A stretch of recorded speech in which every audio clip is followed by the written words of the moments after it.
Damai sejahtera yang dari Kristus Tuhan menyertai saudaraku sekalian untuk siap mendengarkan kebenaran firman-Nya.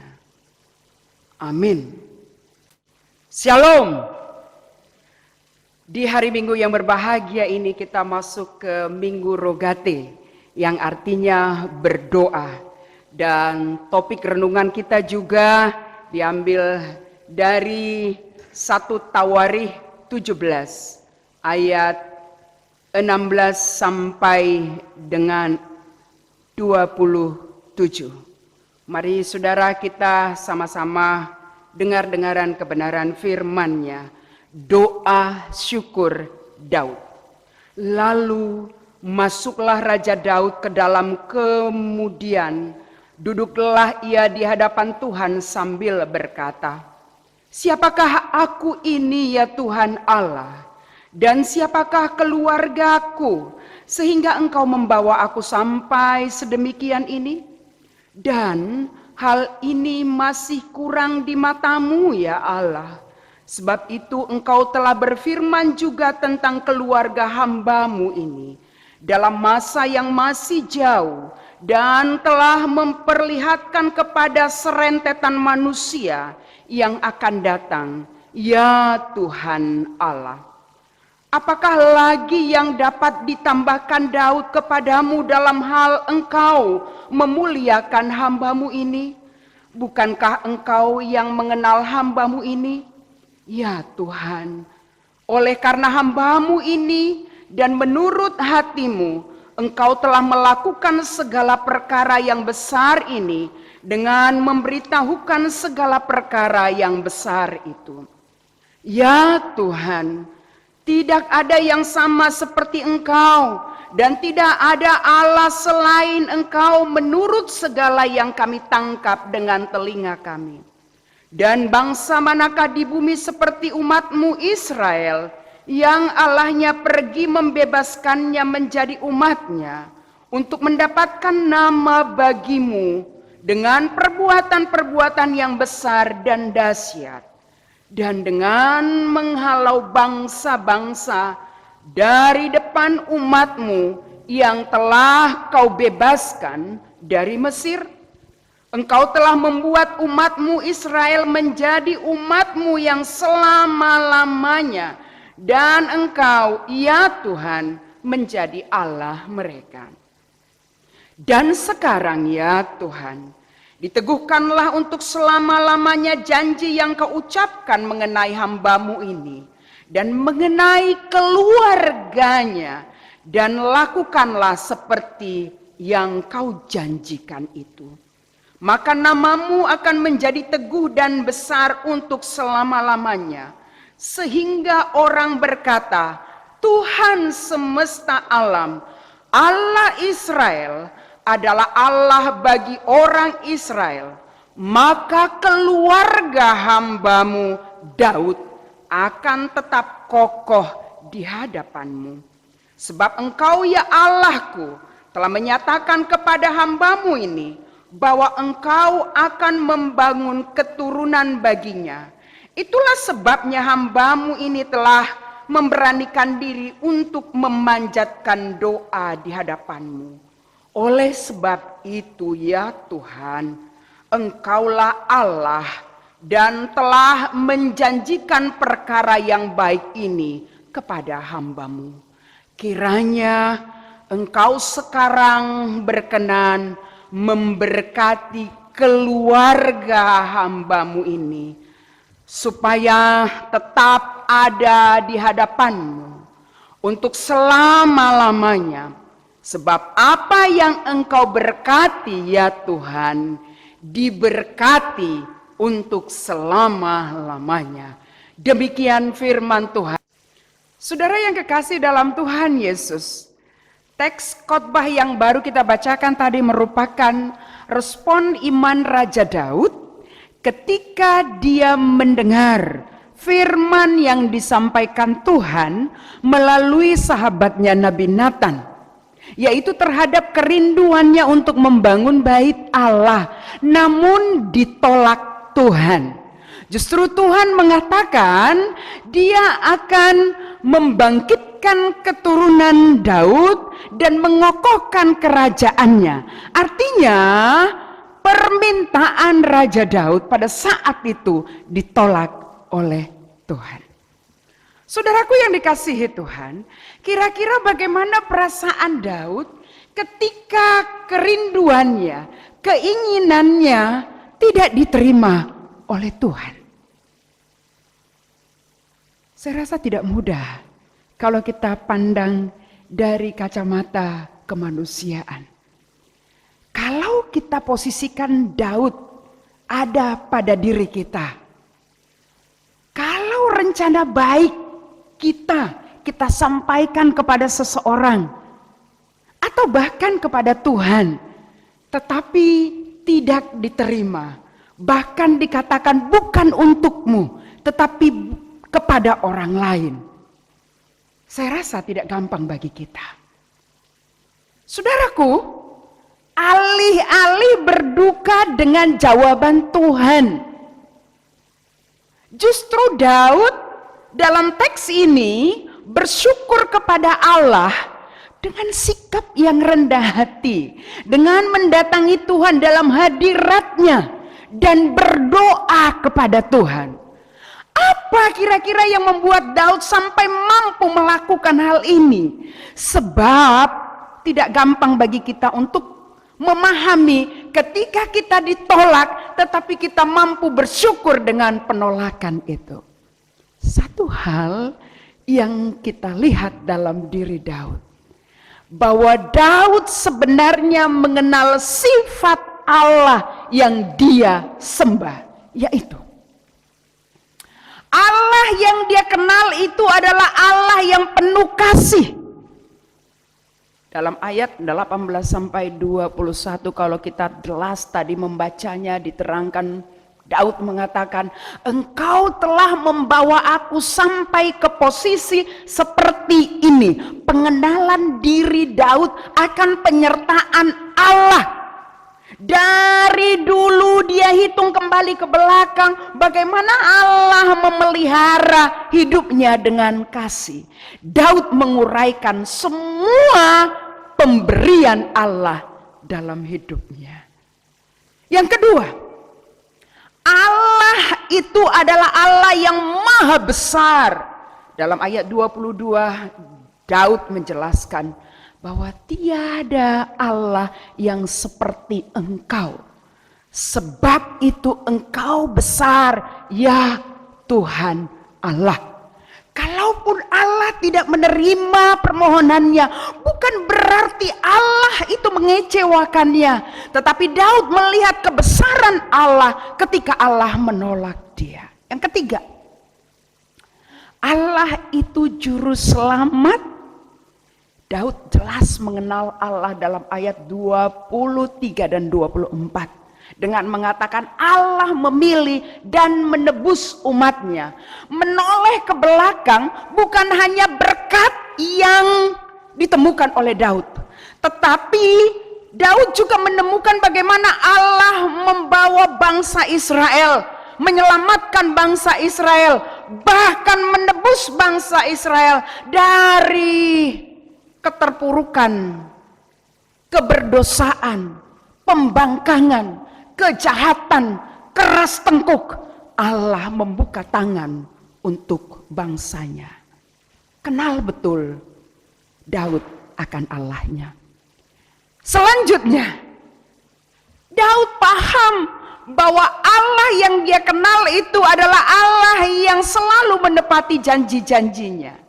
Apabila Allah mengatakan bahwa berkat itu tidak ditujukan kepada Daud, dan Allah berjanji berkat itu ditujukan kepada keturunannya, Daud mengklaim bahwa itu akan terjadi karena Allah tidak pernah ingkar janji.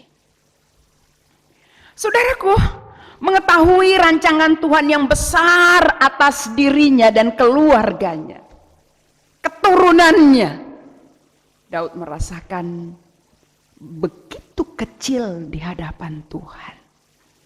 Dia menyadari bahwa kelemahannya, kekurangan keluarganya tidak diperhitungkan oleh Tuhan. Daud mengungkapkan ketidakmampuan dirinya. Daud merendahkan diri di hadapan Tuhan dan berdoa secara tulus dan jujur dan terbuka, berserah kepada Tuhan. Sebab dia tahu siapa dirinya. Dia memperlihatkan sifat seorang pengikut Tuhan yang siap dengar-dengaran akan perintah Tuhan, akan perintah seorang bapa, akan perintah seorang raja yang mempersiapkan keluarganya memenuhi keinginan Tuhan. Kebesaran Tuhan menjadi titik fokusnya. Bukan lagi kelemahan keluarganya, bukan lagi kelemahan dirinya, tetapi sekarang di hadapannya terpampang kebesaran Tuhan yang maha dahsyat. Saudaraku yang dikasihi Tuhan Yesus, saya mau fokus mengundang kita melihat ayat 27. Dikatakan di sana, kiranya engkau sekarang berkenan memberkati keluarga hambamu ini. Ya, garis bawahi, memberkati keluarga hambamu ini supaya tetap ada di hadapanmu untuk selama-lamanya. Sebab apa yang engkau berkati, ya Tuhan, diberkati untuk selama-lamanya. Meski dalam ayat 16 dia katakan, siapakah aku ini Tuhan? Siapakah keluargaku? Sepertinya ada kontradiksi antara perkataan Daud ini di ayat 27 dengan ayat 16. Di ayat 16 dia merendahkan dirinya, tetapi di ayat 27 dia siap menerima bagaimana Allah memakai keluarganya. Artinya dia menyadari bahwa keluarganya tidaklah sempurna. Banyak kesalahan yang tidak berkenan bagi Tuhan dalam kacamata manusia. Tentunya tidak layak keluarga ini menerima berkat dari Tuhan. Saudaraku, ingat bagaimana pelanggaran Daud, bagaimana keberdosaan Daud di hadapan Tuhan. Hal ini juga mungkin terjadi dalam diri kita. Ada kalanya kita menganggap bahwa keluarga kita adalah bagian dari orang yang tidak taat kepada Tuhan. Barangkali juga keluarga kita adalah keluarga yang jauh dari sempurna. Ya, bisa jadi mungkin tidak sejahat yang dilakukan Daud.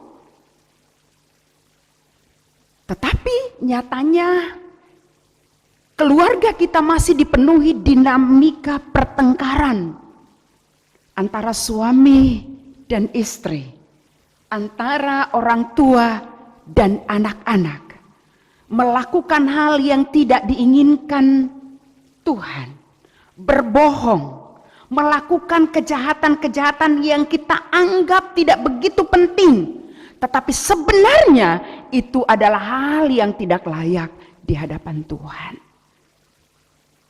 Kurangnya kasih sayang sejak kecil membuat kita menjadi keluarga yang miskin kasih sayang. Secara khusus kepada orang-orang yang seharusnya kita kasihi. Perkataan saling membangun seakan sulit kita ucapkan, tapi justru sebaliknya kita gampang memberi cemoohan, gampang memberi kata-kata yang menjatuhkan dalam kritik. Anehnya, setelah semua itu terjadi, lalu kita bersama-sama atau sendiri datang berdoa kepada Tuhan. Seakan-akan ibadah dan perilaku yang jahat ini berjalan beriringan bersama-sama, sehingga kita tidak dapat membedakan mana perilaku yang layak, mana perilaku yang tidak layak. Saya rasa Daud mewakili perilaku kita, dan kita ada di sana sampai sekarang. Saudaraku yang dikasihi Tuhan Yesus, dengan demikian kita perlu memelihara iklim kehangatan di antara sesama kita. Nah, idealnya dalam keluarga seseorang akan memiliki rasa aman, jaminan rasa aman, rasa dikasihi dan dihargai. Sebagai bagian dari sebuah komunitas, hal itu sangat penting. Di dalam keluarga pula lah orang dapat bertumbuh secara fisik dengan baik.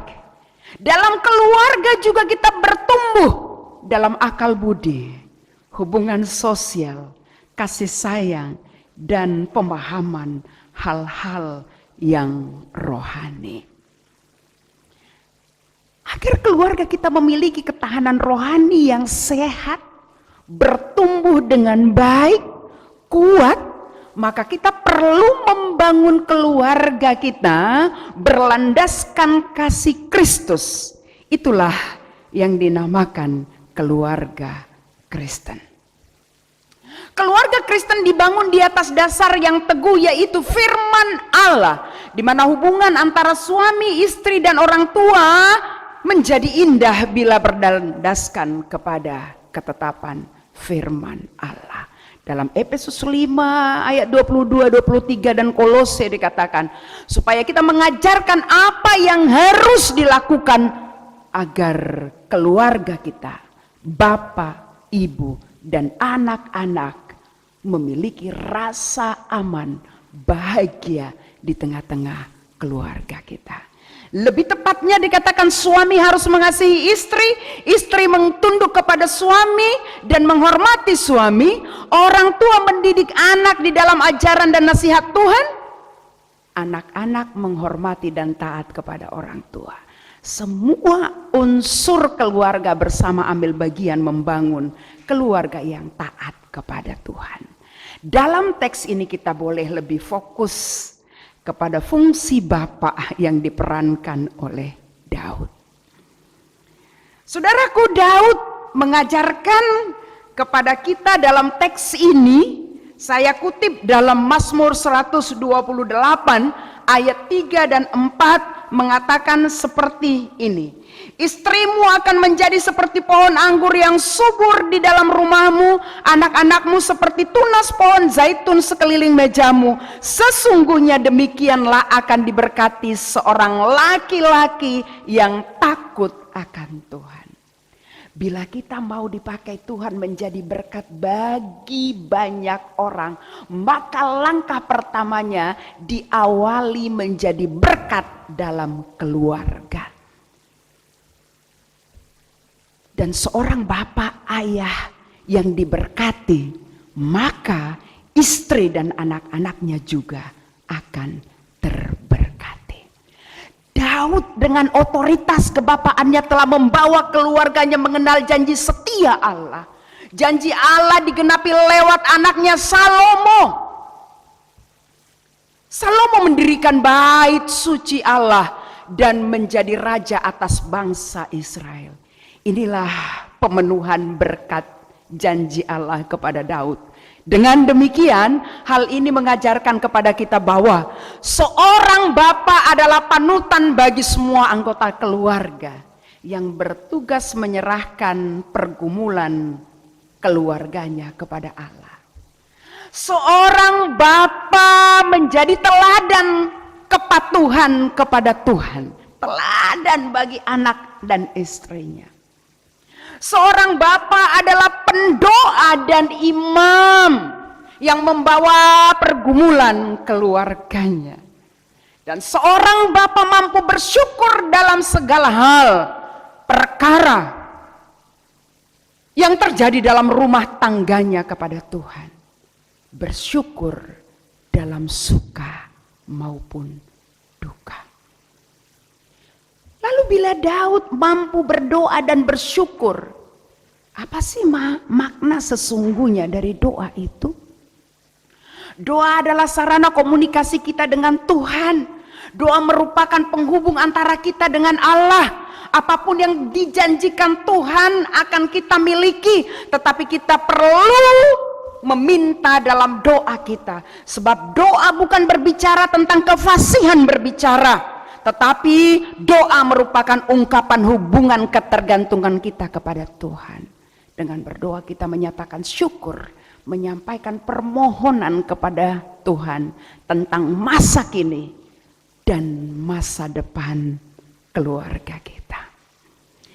Saudaraku, kita pantas bersyukur atas relasi spiritual yang diperkenankan Tuhan atas kehidupan kita di tengah keluarga kita. Dalam Mazmur 103 ayat 13 dikatakan, seperti Bapa sayang kepada anaknya, demikian Tuhan sayang kepada orang yang takut akan Dia. Kita diminta takut dan setia kepada Tuhan. Kesetiaan itu dibuktikan dalam bentuk ibadah yang benar, perbuatan yang benar, termasuk di dalamnya doa yang benar. Berdoa dalam keluarga, bermohon berkat dan penyertaan Tuhan. Kesetiaan kepada Tuhan adalah kunci kemenangan. Kemenangan kita di dalam menghadapi berbagai persoalan yang sulit. Bahkan memohon belas kasihan Tuhan atas keampunan dosa-dosa keluarga kita. Doa Daud sebagai bentuk perhatian pada keluarga yang di dalamnya terjalin kasih sayang, kesetiaan kepada Tuhan. Saudaraku, sesibuk apapun kita, hari ini kita diajak untuk menyediakan waktu bagi Tuhan, untuk berdoa bersama, sehingga terjalin relasi yang harmonis antara sesama keluarga dan Tuhan Allah. Sebab Tuhan memakai setiap keluarga menjadi alat damai sejahtera untuk mewujudkan karya keselamatannya di dalam dunia ini. Doa yang kita panjatkan kepada Tuhan merupakan cerminan kerinduan kita untuk menyenangkan hati Tuhan melalui pahit manisnya kehidupan keluarga kita. Marilah kita putuskan hati kita untuk tidak saling membenci.